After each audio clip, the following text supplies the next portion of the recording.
Hello friends, मैं हूं doctor Aruna और आप देख रहे हैं फिजियोफिट हेल्थ।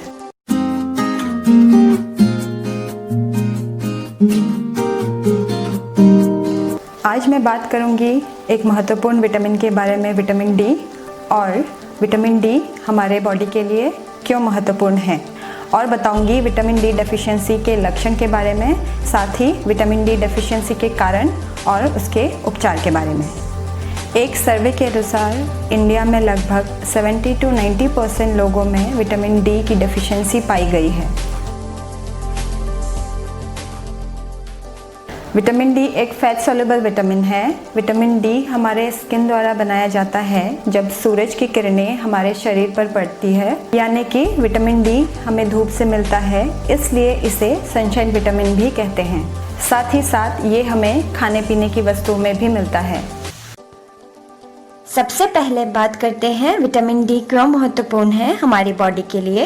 विटामिन डी की कमी के कारण हमारी हड्डियां कमज़ोर हो जाती हैं और नाजुक हो जाती हैं, जिससे बच्चों में रिकेट्स जैसी बीमारी पनपती है, और इसी विटामिन डी डेफिशिएंसी के कारण ऑस्टियोमलेशिया बीमारी आती है। इसमें भी बोन सॉफ्ट और वीक हो जाती है। विटामिन डी डेफिशिएंसी के कारण ही बुजुर्गों में ऑस्टियोपोरोसिस की बीमारी आती है। विटामिन डी हमारे शरीर में कैल्शियम और फास्फोरस को सोखने या एब्जॉर्ब करने में सहायता करता है। अगर सही मात्रा में कैल्शियम या फास्फोरस रहेगा तो हड्डियां मजबूत रहेगी। साथ ही साथ बैक पेन, नेक पेन और नी पेन से बचा जा सकता है। डिप्रेशन और एंजाइटी पेशेंट्स में विटामिन डी की कमी पाई जाती है। विटामिन डी के कमी को पूरा करने के लिए अगर सप्लीमेंट दिए जाए तो डिप्रेशन के सिम्टम्स ठीक करने में सहायता मिलती है। विटामिन डी हमारे इम्यून सिस्टम को भी मॉड्यूलेट करता है। विटामिन डी पर बहुत सारे शोध हुए हैं। इन शोधों से पता चला है कि विटामिन डी की कमी बहुत सारी बीमारियों में पाई जाती है। अगर इन बीमारियों में हम विटामिन डी की मात्रा बढ़ाकर रखें तो इन बीमारियों की एडवांस स्टेज में जाने से रोका जा सकता है। Reducing inflammation. Vitamin D inflammation को कम करने में सहायता करती है, जिससे रूमेटॉइड आर्थराइटिस जैसी बीमारी से बचा जा सकता है।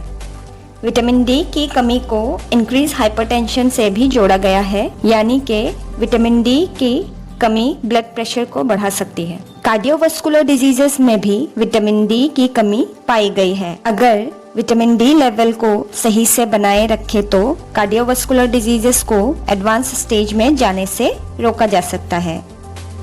Vitamin D brain development, brain function regulation and healthy nervous system में एक महत्वपूर्ण भूमिका निभाता है। विटामिन डी की कमी पार्किंसनिज्म, अल्जाइमर्स, डिमेंशिया, सिजोफ्रेनिया के पेशेंट में भी पाई जाती है।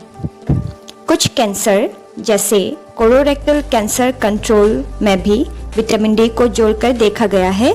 विटामिन डी कैंसर पेशेंट में लाइफ लॉन्गेटिविटी बढ़ाता है और डेथ रेट भी कम करता है।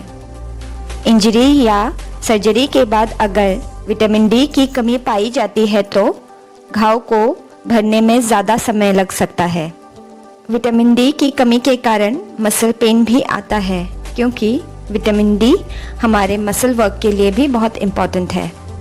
एज के साथ खासकर ओल्डर लोगों में विटामिन डी की डेफिशिएंसी पाई जाती है, जिससे कैल्शियम का एब्जॉर्प्शन कम हो जाता है और बोन वीक होने लगते हैं। इसलिए अगर ओल्डर लोगों में विटामिन डी सही मात्रा में रखा जाए तो फ्रैक्चर के रिस्क से बच सकते हैं।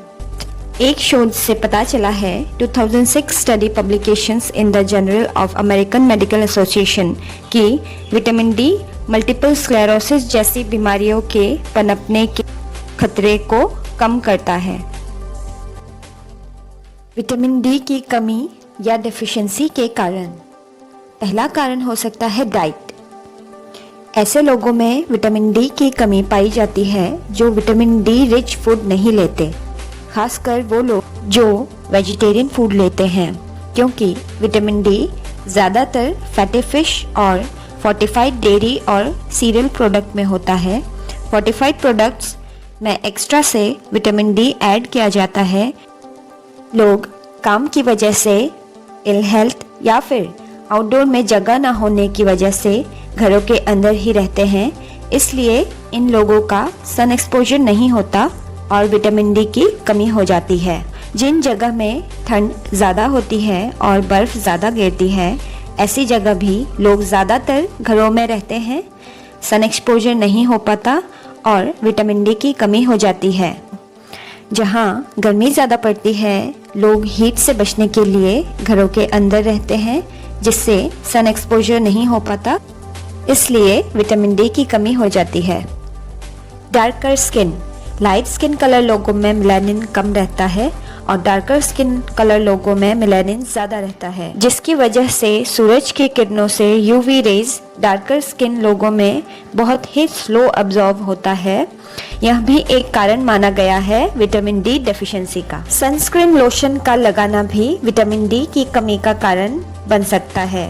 पेट से संबंधित बीमारियों की वजह से ऐसे लोग जो क्रोन्स डिजीज या सेलिएक डिजीज जैसे पेट संबंधित बीमारियों में ग्रसित हैं, उनमें भी विटामिन डी की कमी पाई जाती है, क्योंकि ऐसी बीमारियों में विटामिन डी का एब्जॉर्प्शन सही से नहीं हो पाता। हाई लेवल ऑफ पोल्यूशन भी एक कारण बन चुका है विटामिन डी डेफिशिएंसी का। मोटापा भी विटामिन डी की कमी का कारण बन सकता है, क्योंकि मोटे लोगों में फैट टिश्यूज में विटामिन डी ट्रैप्ड हो जाते हैं और ब्लड सर्कुलेशन में विटामिन डी की कमी हो जाती है। गैस्ट्रिक बाईपास सर्जरी भी विटामिन डी की कमी का कारण हो सकता है। और भी बहुत सारी बीमारियों में विटामिन डी की डेफिशिएंसी पाई गई है, जैसे ऑस्टियोपोरोसिस, क्रोनिक किडनी डिजीज़ और क्रोनिक लिवर डिजीज़, ट्यूबरकुलोसिस और कई तरह के कैंसर। ऐसे लोग जो कोलेस्ट्रॉल की दवाइयाँ लेते हो, एंटी सीजर की दवाइयाँ लेते हो या फिर HIV और एड्स की दवाइयाँ लेते हो। ब्रेस्ट फीडिंग न्यूबॉर्न, क्योंकि माँ के दूध में विटामिन डी की मात्रा कम होती है, इसलिए न्यूबॉर्न में भी विटामिन डी की कमी हो सकती है। बच्चों में आजकल बच्चों की आउटडोर एक्टिविटीज़ बहुत कम हो गई है, जिससे सन का एक्सपोजर इतना ज़्यादा नहीं हो पाता। यह भी एक कारण होता है बच्चों में विटामिन डी डेफिशिएंसी का। ओल्डर एज, बुजुर्गों में भी विटामिन डी की कमी का कारण है। उनकी स्किन सूरज की किरण में से यूवी रेज को एब्जॉर्ब करने में सक्षम नहीं होती और बुजुर्गों में बीमारियों की वजह से सन एक्सपोजर भी कम होता है, जो विटामिन डी की कमी का कारण बन सकता है। और किडनी भी इतनी सक्षम नहीं रहती कि वो विटामिन डी की एक्टिव फॉर्म बना सके। अब हम बात करेंगे विटामिन डी के कमी के लक्षण के बारे में। हड्डियों में दर्द होना, जोड़ों में दर्द होना, मांसपेशियों में दर्द होना, डिप्रेशन और लो मूड, कमज़ोरी और थकावट, बार बार बीमार पड़ना, मोटापा आना, चिड़चिड़ा रहना। फ्रेंड्स, अगर ये सभी लक्षण पाए जाते हैं तो डॉक्टर्स ब्लड टेस्ट देते हैं, जिसमें ब्लड में विटामिन डी की मात्रा को जांचा जाता है। अब प्रकाश डालते हैं the journal of clinical endocrinology and metabolism endocrine society द्वारा दिए गए विटामिन डी लेवल्स में 0 to 20 ng/ml deficient, 21 to 29 ng/ml insufficient, 30 to 100 ng/ml sufficient। Friends, अब मैं बात करूंगी कि विटामिन डी की कमी को कैसे पूरा किया जाए। हम 3 तरह से विटामिन डी को पूर्ण कर सकते हैं: good sun exposure, diet and supplement. Good sun exposure, क्योंकि 80% विटामिन डी हमें सूरज की रोशनी से मिलती है, इसलिए हमारा सन एक्सपोजर बहुत ज़रूरी है। अब प्रकाश डालते हैं विटामिन डी हमारे बॉडी में किस तरह से बनता है सूर्य की रोशनी के साथ। जब धूप त्वचा पे पड़ती है, तब धूप में रहने वाले यूवीबी रेडिएशंस त्वचा के नीचे स्थित कोलेस्ट्रॉल के साथ प्री विटामिन डी बनाता है, जो कि कोलिकैल्सिफेरॉल होता है। लिवर कोलिकैल्सिफेरॉल को कैल्सिडियोल में कन्वर्ट करता है। उसके बाद कैल्सिडियोल किडनी के द्वारा कैल्सिट्रियोल में कन्वर्ट होता है, जो कि एक्टिव फॉर्म होता है विटामिन डी का, और जिसे हमारी बॉडी यूज़ करती है विभिन्न क्रियाओं के लिए। अब बात करते हैं किस तरह से धूप लेने पे विटामिन डी मैक्सिमम अमाउंट में हमें मिल सकता है। 10 से 2 बजे तक का धूप लें, क्योंकि 10 से 2 बजे की धूप सबसे ज़्यादा सीधी पड़ती है, तो यूवीबी रेडिएशन स्ट्रॉन्ग होता है और स्किन पेनिट्रेशन फास्ट रहता है। फेस और सिर को ढककर बाकी बॉडी जितना हो सके एक्सपोज करने से, जिनमें मुख्यतः पूरे हाथ, पैर और पीठ को एक्सपोज करने पे सही मात्रा में विटामिन डी मिलेगी। 20 मिनट की धूप सफिशिएंट है ह्यूमन बॉडी के लिए विटामिन डी सिंथेसिस करने के लिए।